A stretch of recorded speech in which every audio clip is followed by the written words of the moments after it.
today in Miss Sosa's haircutting tutorial, we're going to be learning how to cut a 90-degree uniform layer cut. So the first thing I want you to understand about the uniform layer cut is that with this basic cut, this is the cut that you're going to get a lot of internal layers. So this is going to be great for that client that comes in and says, I want a lot of layers, I want a lot of movement, I want to remove a lot of weight from all over the hair. This is going to be the cut for them. So we're going to go ahead and we're going to start at the bottom. We're going to drop the hair from the nape area to below. So right about the occipital bone area, we'll drop that and we'll just be working in the nape area. Now the 90-degree angle, this is the one that you have to really kind of be cautious of your elevation as you work through the haircut. You don't want to drop your elevation as you're working, and we'll talk about that in just a minute. So I've already cut my perimeter, and we learned that in the blunt cut. You can always go back and reference that cut if you need to. So we're going to talk about a couple of things that are important, and what I like to do is I like to go through a checklist in my head before I even start cutting, especially when I was first learning to cut. So the first thing that I would go through is I would ask myself, you know, how big is the subsection that I'm working with? You never want to take a subsection that's too big or too wide. You'll end up with sides of your haircut that are still going to be left longer. So I'm going to go in with my wide tooth part of my comb and switch my comb to my fine tooth to just push that hair out of the way. And then I'm going to do the same thing on the opposite side. I'm always going to start in the center and then work my way out. So I'm going to go with my fine tooth part of my comb. If you talk about your body position, I'm standing right in front of the section that I'm working with.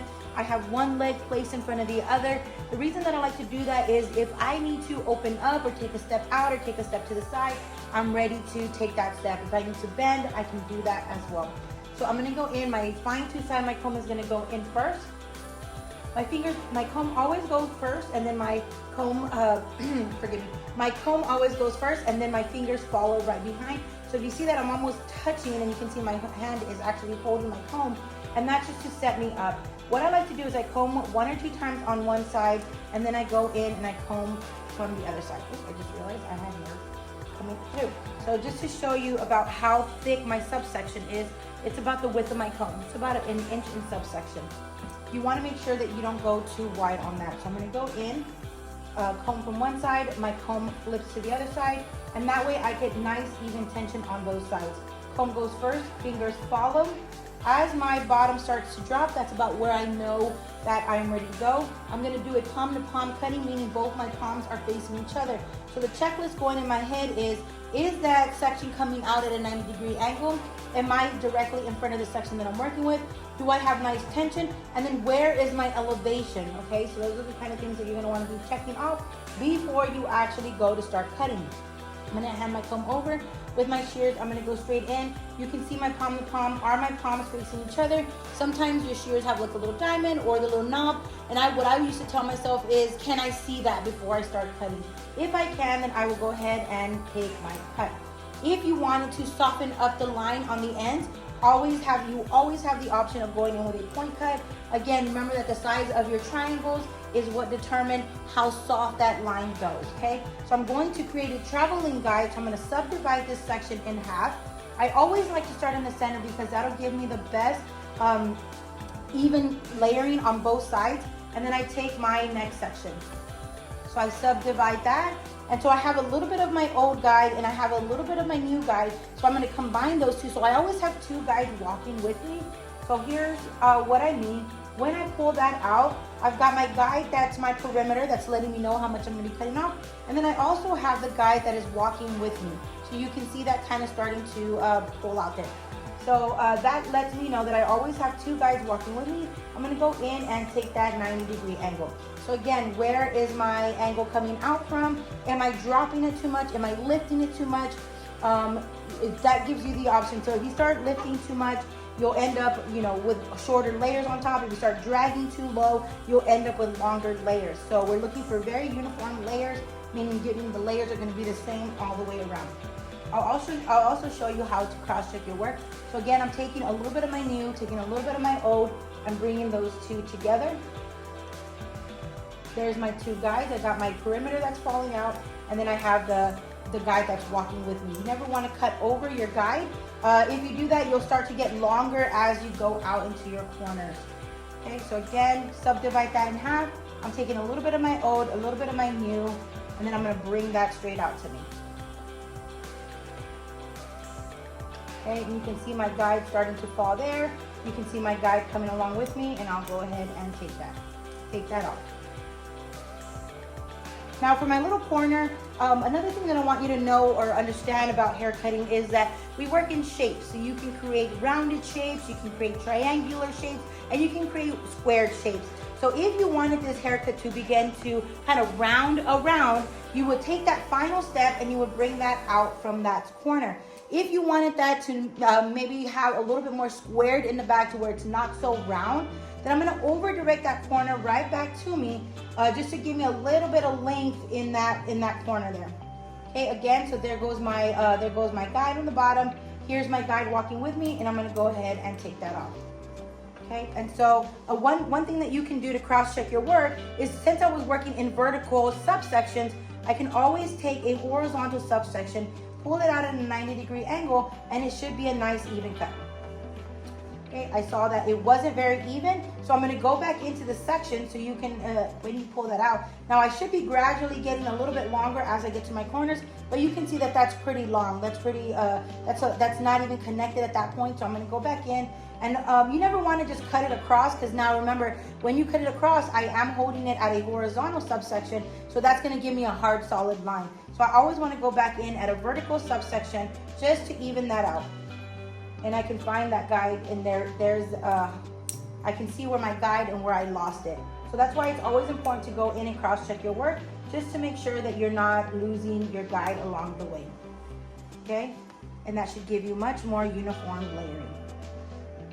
Okay? So I'm getting closer. I can see I still have a little disconnect here. Somewhere I lost it, so I'm gonna go back in and clean that up. So I'm gonna walk my way kind of going back. And there it is. I found it. Now the good thing about uniform layers is you're gonna do the same thing all the way up and all the way around. So there we go, I'm much closer. I did want to leave a little bit more length on my corner here, which is why I still see a little bit of that. But you can see that those layers are starting to get a lot more layered into the haircut. You can see how those internal layers are starting to shorten up. I'm gonna work my way up, and I'm going to just continue working in that 90-degree angle as I work my way up. You can always adjust your length. Like let's say you have your client that wants to leave her layers a little bit longer, but she still wants to see a lot of layers. You can always adjust your finger angle in how you hold it. So if I hold my finger angle coming more towards me, then I'm going to create more length as I get to my top. If I want to create shorter layers on top, which some clients want to see a lot more movement on top, then I would move my finger angle away from me, and that'll create shorter layers as I work my way up. We're just going to work at a 90-degree angle and just create uniform layers all the way through. So I'm going to start again in my center and work my way over to my corners. So you should have the same length all the way through. You can see my guide there right at the bottom, and I'm going to just go ahead and take that off. Take a little bit of that guide and a little bit of the new guide. And again, going too big on your subsections is what causes, like what you saw in my previous section, where it starts getting a little bit too long or a little bit too uneven on the sides, or as you work your haircut through. Okay, and in a minute I'll show you what it should look like. This is going to be a little bit more of a square cut. You always want to work with your mannequin nice and saturated so she starts drying out. Again, you can see where my guide is, and you can also see where I'm cutting a little bit over my guide, which is going to eventually cause me to get longer. So I'm going to go in, I'm going to check that guide one more time, and there it is. You can see my guide right down there, and you can see how much hair I was actually leaving up. So be very careful when you're cutting that you don't go past your guide, or that you don't leave too much of your guide out either. So again, pull that straight out, cut those corners. Make sure that you walk it down to blend it into the bottom.